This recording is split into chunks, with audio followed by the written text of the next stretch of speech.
basically,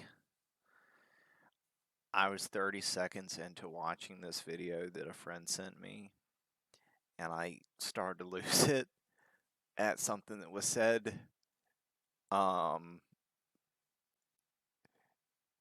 I kind of like Bernie Sanders. I don't feel like pure socialism's the answer. I think you need capitalistic society with certain restraints, but we should have we should put more tax money into social services and start actually not letting multi-billionaires get away with paying hardly any taxes. That's about it. I'm not an economics major, but I believe that a lot of different things, and also my opinions sway when I'm presented with new information. But anywho, this shit was fucking hilarious, so we're watching it. Quick point of privilege. Quick point of personal privilege. Yes. Guys, first of all, James Jackson, Sacramento, he, him. I just want to say, can we please keep the chatter to a minimum? I'm one of the people who's very, very prone to sensory overload. There's a lot of whispering and chatter going on. It's making it very difficult for me to focus. Please, can we just... So I'm the I know same it's way, though, fresh and ready to go, but people can tell we me please just keep the chatter tough to it a out. minimum? It's affecting my ability to focus. It Thank you. fucking Thank you, drives me comrade. mad. I failed Okay. tests Is there before a because of that. speaker against name, chapter, That's pronoun? Point of personal privilege. Yes. Please do not use gendered language to address everyone. That makes it hard. Quick point of privilege once again. Quick point of privilege once again. Hi, James Jackson, Sacramento DSA, he, him. I have already asked people to be mindful of the chatter of their comrades who are sensitive to sensory overload, and that goes double for the heckling and the hissing. It is also triggering to my anxiety.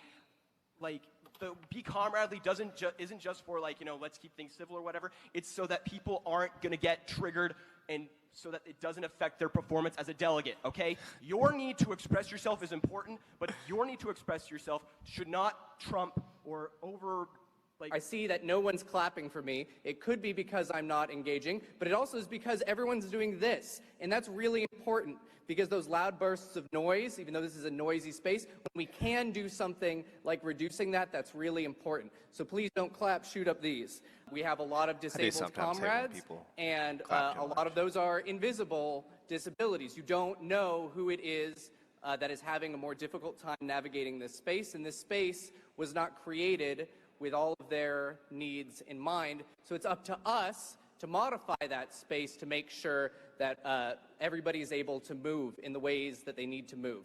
And additionally, with the noise issue, like avoid hissing, avoid waving banners, right? Because there's all sorts of things. If you don't know what to do, show up these, right? I'm sure there's lots of ways that we can communicate to each other without needing to rely on something that's going to hurt somebody else. We have quiet rooms that are available. There's a range of options of these, right? Please don't go into that space with anything that's like an aggressive scent, for instance, right? Because we don't want to put people in stressful situations that they don't consent to, right? And there are right-wing infiltrators who are trying to get in here, but it's going to be really traumatic for people if we're not making an affirmative effort to de-escalate each other and de-escalate ourselves, right? Take a deep breath. And feel better before you say anything.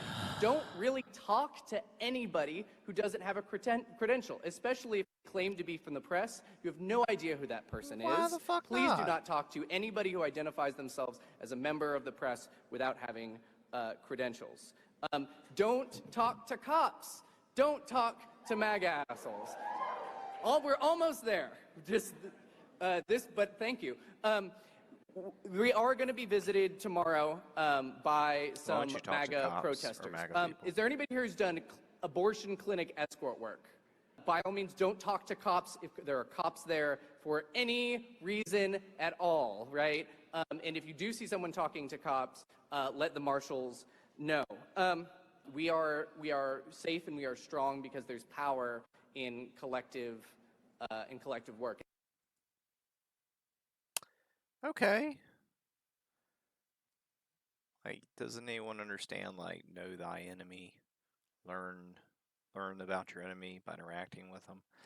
Or changing someone's opinion by talking to them, which normally doesn't happen. The problem is when people pick a group they're with that become it basically becomes groupthink, and no one thinks for themselves as independent because they fear being thrown out, cast out from the group, and not wanted by either group, which basically is the way I roll. And sometimes it works out, most time it doesn't, because people are definitely groupthinks. So, I thought that was going to be funnier than it was. Some of that's just kind of sad, but yeah, not much different from like some of the fascist groups, really, and they're not in what they're fighting over, but their thinking. All right, well, that's that.